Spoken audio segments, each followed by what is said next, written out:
already installed fences in 5 major cemeteries. We're focused Manila South, Bagbag, Loyola, and Manila.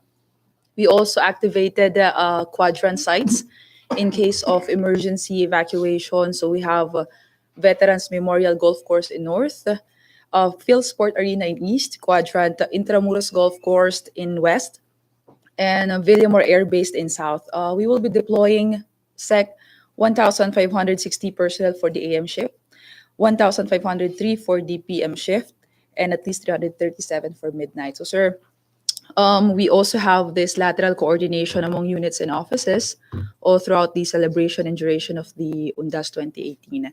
A while ago, sir, we conducted this alcohol testing for bus drivers also, terminal inspections, clearing operations within the vicinity of every major cemeteries.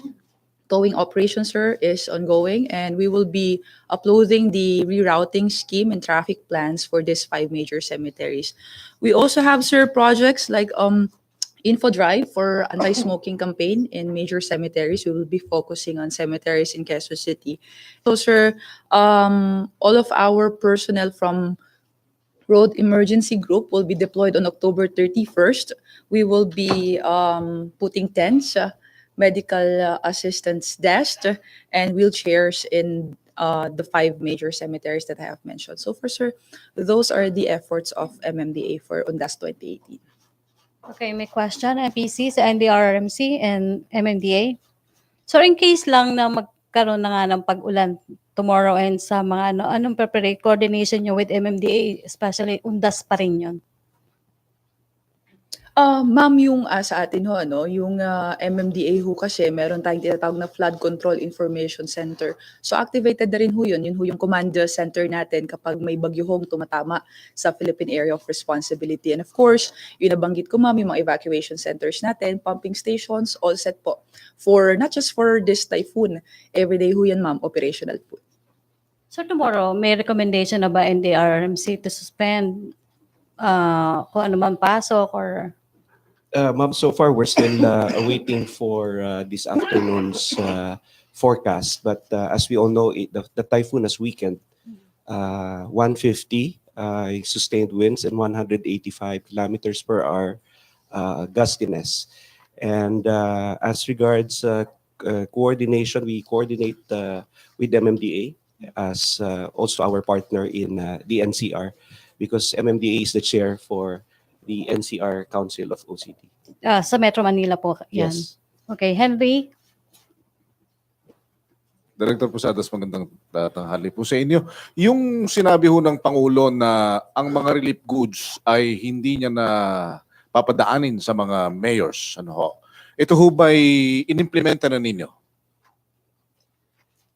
Ito po na-discuss nung last PIDRA meeting kahapon po. Nandun ho si Director Ding ng DSWD at I think they are going to that direction po ngayon kasi nag-transition. Biglang dumating si Rosita.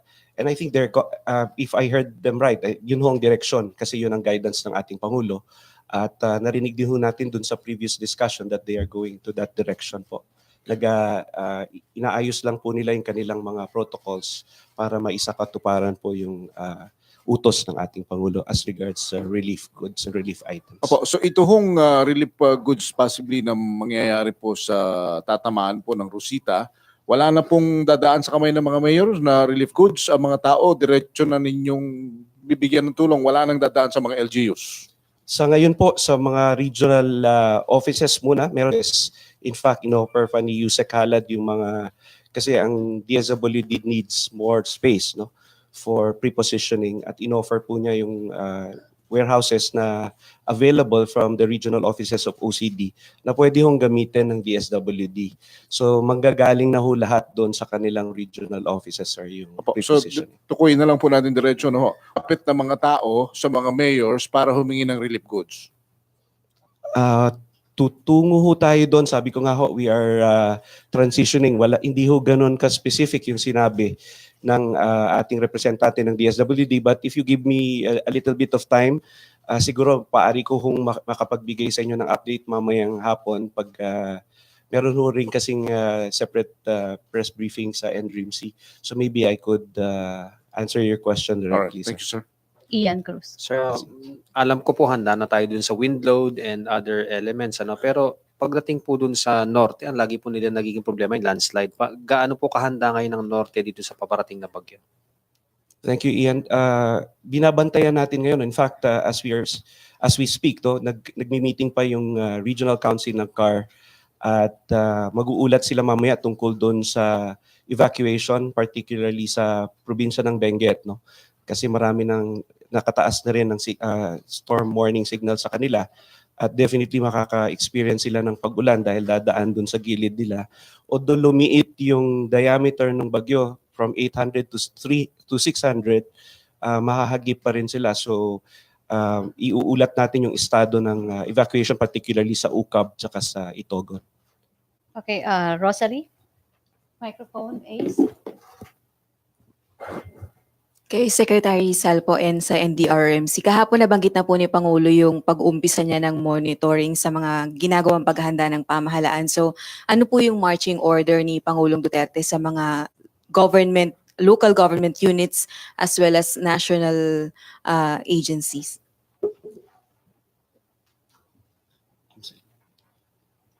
I thought NDRMC, well, ang coordination ho ng MMDA sa usapin po ng pagpasok ng bagyo dito sa Pilipinas, as what I've said, inactivate ho natin yung command center. Sa usapin naman ho ng UNDAS, nag-deploy ho tayo ng mahigit 4,000 personnel. So yun po, sir. Yun po, ma'am. Sa NDRIMC, ma'am, ang ating pong Pangulo ay very much in touch. In fact, we report to him regularly through Yusek Halad and the chair of the council, si Secretary Lorenzana. At kami po ngayon ay naka-red alert at ang utos po niya ay to be there for the people to provide effective, relevant, and timely response. No? At ganun din yung kanyang utos para doon sa evacuation centers na gusto niyang design, no, na gagawin during the command conference during Ompong.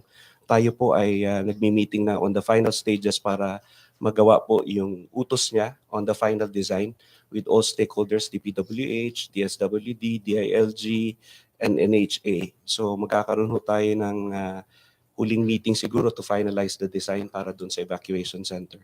At lahat naman po, positioning, lahat po ng activation, we are in touch already with our regional offices. In fact, yung 4 po na posible po talagang apektuhan are already on red alert right now para at any one time po ma-provide natin yung kinakailangang ayuda sa mga tao.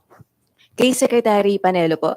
Secretary Panelo, magpapadala po ba ulit ng cabinet members sa mga lubhang maapektuhang lugar, point person, katulad ng ginawa ng Pangulo last? Yes, if there is a need for that, he will, just like the previous one. Meron na po bang nabanggit kung sino po? Wala. Last time si Secretary Tolentino, since hindi na po siya net member. Mentioned or indicated any particular member of the cabinet.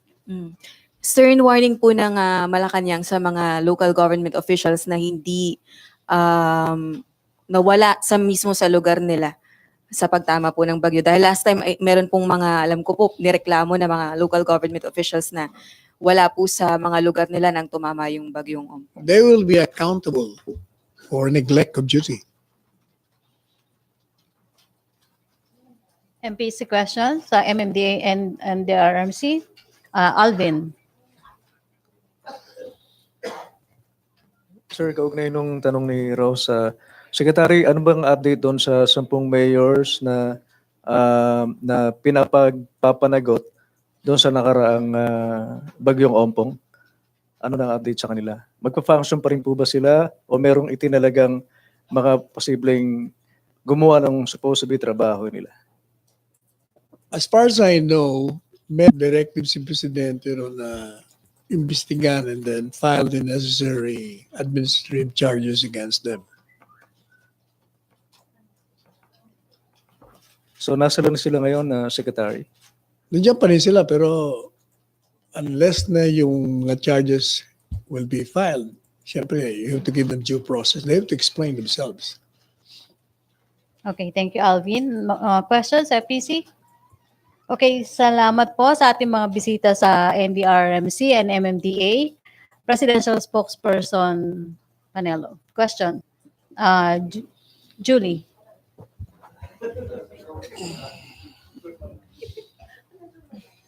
Sir, follow-up po dun sa pronouncement ni President Duterte kagabi that the AFP will be asked to take over the BOC. First of all, what's the legal basis for this? May issuances po ba before ang palasyo or ang AFP to this effect?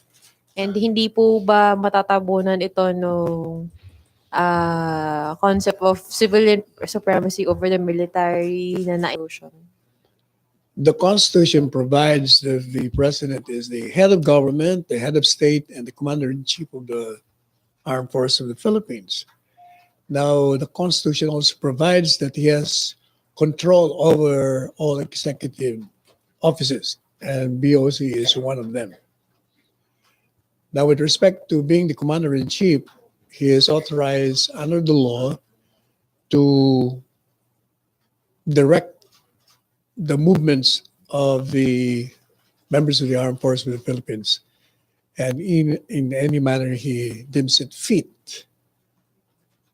And you must remember that every time that he has the opportunity, he tells us that the underlying principle of his governance is the principle or the directive by the Constitution that he will have to protect and to serve the city. And in that regard,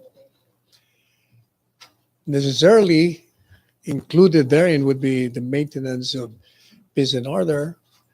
You secure the citizenry, and you try to preserve all the laws and enforce them.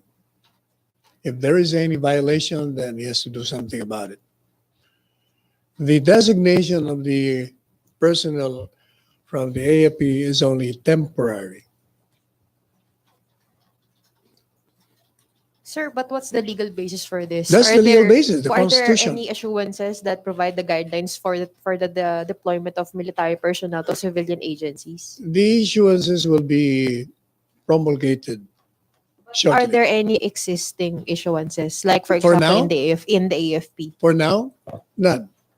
That is an announcement from the president, and the paperwork will come in shortly. Sir, another question. Why single out the BOC for the military to take over it? Are there not any other corrupt government agencies that need further attention, or does the president believe that the BOC is the most corrupt government agency in terms of revenue collection? Perhaps it will be the showcase of the president with respect to the agencies which is ridden with corruption. Still on BOC. Follow up. Henry to be followed by Maricel then Ian. Secretary, yun ho mga nasa sektor ng door-to-door at balikbayan box. May pangamba sila na baka ho maapektuhan ang daloy ng kanilang negosyo. Lalo na ngayong Pasko. Yun din ho mga nagpapadala, baka daw ho hindi makarating on time kagaya ng inaasahan po nila yung kanilang mga tatanggapin packages mula sa kanilang mga kababayan abroad. Paano ho masisiguro ng Malacanang or ng BOC kung wala pong epekto itong pagbabagong ito ng balasahan sa Bureau of Customs? There is no lull or stoppage of the service provided by the BOC. There will be a continuity of services rendered by them. So definitely wala hong dapat ipangamba ang ating mga Definitely. kababayan dyan. Definitely. Okay. Maricel. Hi, sir. Good morning. So the president na i-take over ng AFP yung BOC, what does it say about the leadership of BOC, including yung leadership ni na La Peña, ni na Faeldon, and now Guerrero na pinagtanggol pa ni presidente? He has explained it. He said that the people he has placed them at the top are men of integrity, and he trusts them completely. But somehow, because of the rotten system, nakakalusot. In other words, nasa baba ang problema, hindi yung mga nilagay niya. Kaya precisely, kumukuha siya ngayon ng mga nandun sa AFP para makatulong dun sa loob. And sir, just to reiterate yung question ni Julie, does it mean that the president feels that BOC is the most corrupt agency in the government? Not, I did hear him up. He said that it's a corrupt-ridden bureau. And how does the president feel about it, sir? Well, we saw him and we heard him. He's disgusted with what had happened. With what happened there, that's precisely why he's asking the AFP to help the cleaning of the BOC. Okay, Ian. Secretary, ano daw po magiging sistema ng pag-take over ng AFP sa customs? Paano po sila magtatrabaho doon? The president will give the new head all the leeway in deciding how he would enlist members of the AAP to help him. Certainly, he would be choosing people with expertise, and as we all know, the members of the armed forces of the police are not limited to military work. There are a lot of them who have taken graduate schools, scholarship with respect to some technical know-how. And certainly they will also be undergoing training Sir, to yung be union, competent in the field that they would be assigned to. sa union ng BOC, umaapila din po kay Presidente. Sana daw po hindi sila madamay kasi yung mga boss lang naman daw po nila ang may problema and technical po yung mga capability nila, sayang naman daw po. Well, the president said, hindi lamang yung mga bosses na may problema, di ba? Kundi pati yung nasa baba. Mga ng ibang taong nandun. Si Julie muna. Then Pia and Ace. Sir, paano po yung magiging training nung technical personnel ng AFP? Kasi sabi ni Presidente kagabi, he will ask Guerrero to ask the suppliers of the X-ray machines to teach them how to handle the X-ray machines. But that's not only job of the customs personnel. They also compute duties and taxes and other technical matters na maaring walang expertise yung AFP. So how do we ensure na magkakaroon ng smooth transition kung hindi naman yun yung expertise talaga ng mga sundalo natin? As I said earlier, there will be continuity in the sense that these people will come in to assist them first. And then eventually they would be taking over the respective positions that these people have. Including So in other words, even the paperwork, they would be undertaken by them. But the personnel of the AAP will be there to watch over them while they learn the rules of the game. Sorry, sir. Clarification. So does that mean BOC personnel will still be computing the duties and taxes habang nagbabantay yung AFP? Tama? I suppose because, as you said, if they're not competent in what these people they will replace, how could they even do the work? Thank you, sir. Okay, Pia. Sir, in the first place, what were the president's considerations in choosing former AFP Chief Guerrero? Why does he think that he will do a better job in addressing corruption in BOC more than La Peña or Faeldo? Explained he believes in the integrity of the man. He is competent. He trusts them. He trusts him. And if the person that will head this bureau seems to indicate that he could be a very good bureau chief of a graft-ridden bureau. This is regardless of his inexperience in the Bureau of Customs kasi siya rin po mismo nagsabi, po mismo ay pag-aaralan pa po niya kung paano patatakbuhin ng isang ahensyang tulad ng Bureau of Customs. You know, if you have the necessary intelligence,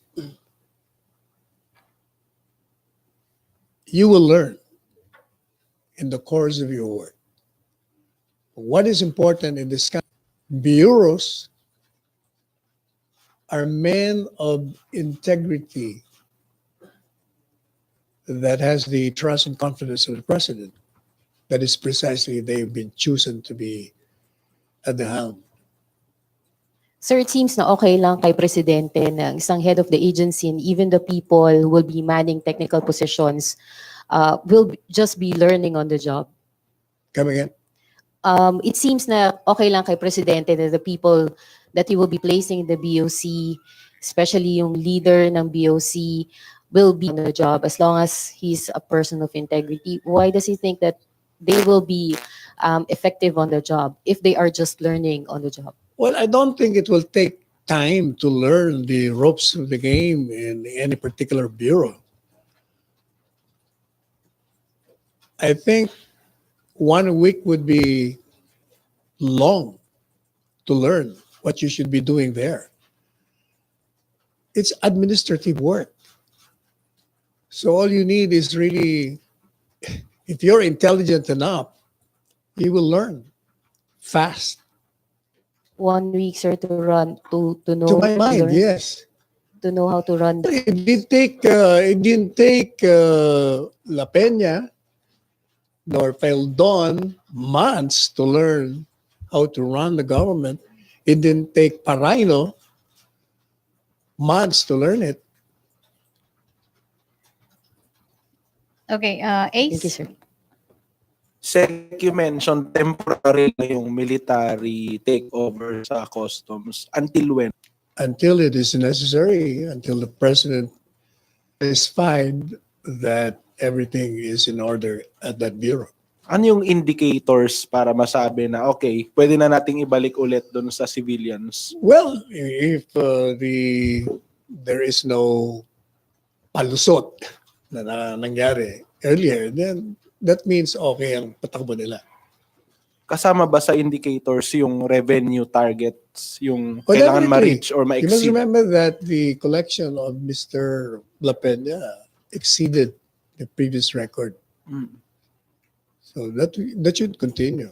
Kasama pa rin po ba yung Coast Guard sa mag-take over? Kasi di ba nabanggit din ni Presidente previously, and then kagabi nabanggit lang niya ba yung Coast Guard po? Well, hindi ko pa alam yung composition, but he mentioned that it's members of the Armed Forces of the Philippines. Okay. Thank you, Sec. Last na tayo sa customs. Henry. Secretary, anong paliwanag ng Pangulo? Ano ang paliwanag ninyo sa obserbasyon ng publiko na 2 beses na po ito? Yung una ay 6.4, then 6. Pero walang naparurusahan at wala pa rin nakukulong na mga tauhan ng Bureau of Customs o sino man involved dito po sa paglusot ng tunay-tuneladang shabu na ito, Secretary. Well, simply because the investigation is still ongoing. Before you file charges in court, you have to have hard evidence to back your allegation. Otherwise, your case will be dismissed. It's like what happened to that queen of drugs that where the court acquitted her. If you cannot prosecute successfully, then it's useless filing a case. That is precisely why they're very careful in gathering evidence to support any charges, any or all involved in the said crime. Hindi ho ba kayo nababagalan sa usad ng investigasyon? Yun pong 6.4 during the time of Captain Paeldon ay ilang buwan ho ang nakalilipas pero tunayang wala pa hong nakulong, wala pang naparusahan at naulit pa dito sa 6.8 billion na ito. I'd rather prefer a slow investigation than a fast one, and then when you file it in court, you lose the case. Thank you. Okay, question from P. Ranyada. Sir, what has been President Duterte's involvement in the crafting of the joint exploration agreement with China?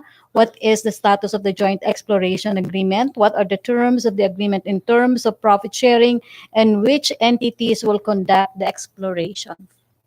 I just came from Davao and I met with the foreign minister, and they're supposed to be at this time discussing that particular subject matter, and they will be inking I think 3 agreements, and they will be meeting the press. I mean, all those questions will be responded to by the 2 foreign ministers of the 2 countries.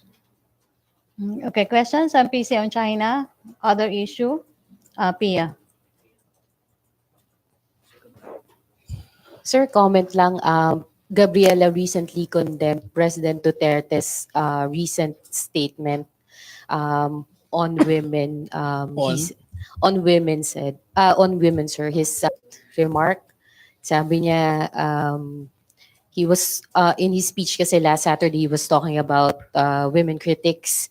At sabi niya, pero pag babae ka na maganda at dinuroan mo ako, yung laway mo kunin ko, ilagay ko sa bibig ko, lapitan ko at sabihin ko, isauli ko sa iyo laway ko, dagdagan ko ng akin dahil maganda ka. Your comment on that, sir. We've been hearing this kind of, I don't know if you can even call it jokes, but that has been the style ever since he came into national limelight as mayor and as candidate for the presidency. That is his style. And in fact, that style made him the president of the land overwhelmingly. So I think we should not be worried the impact of those statements made by him. What is important to my mind is that he functions well as president of this country, and he serves well his citizenry. Sir, you said we should ignore the impact of his statements. Not ignore, but we should not give too much weight on that. Insofar as it insults or offense. I think it was being offensive or insulting. From the reaction of the audience, they were laughing. They were smiling and laughing because they've been used to this president. Sir, you're a close friend of President Duterte. How do you think he regards women? Oh, he respects them. If you try to go with him wherever outside of delivering speeches, and after he does it, you join him in a social gathering. He's very respectful to women. He's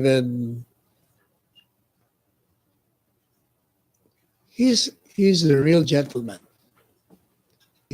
He always makes sport to every woman that he meets, whether young or old, and then he makes jokes.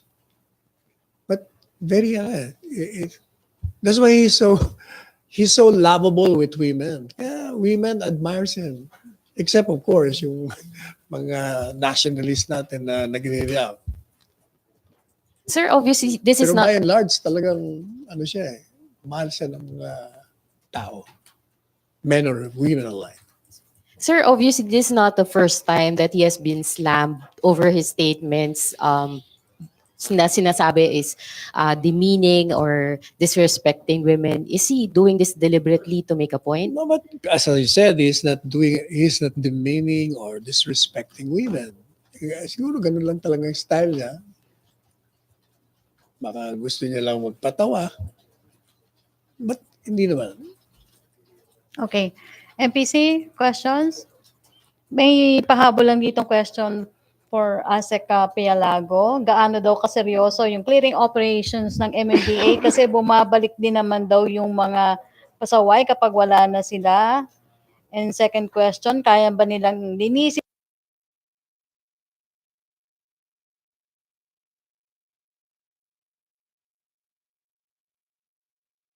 team yan, ma'am, umaga, tanghali, hapon. And at the same time, yung ating clearing team, lagi ho nakikipag-coordinate sa local government. Yung mga ma'am, tandaan ho natin may mga city ordinances na naipapasa, so hindi ho natin pwedeng baliwalain yon. And yung sa pangalawang question, ma'am, sa Arlegui to Quiapo, nag-clearing na dun kami, ma'am. If I'm not mistaken, umabot na ho kami ng 15 times.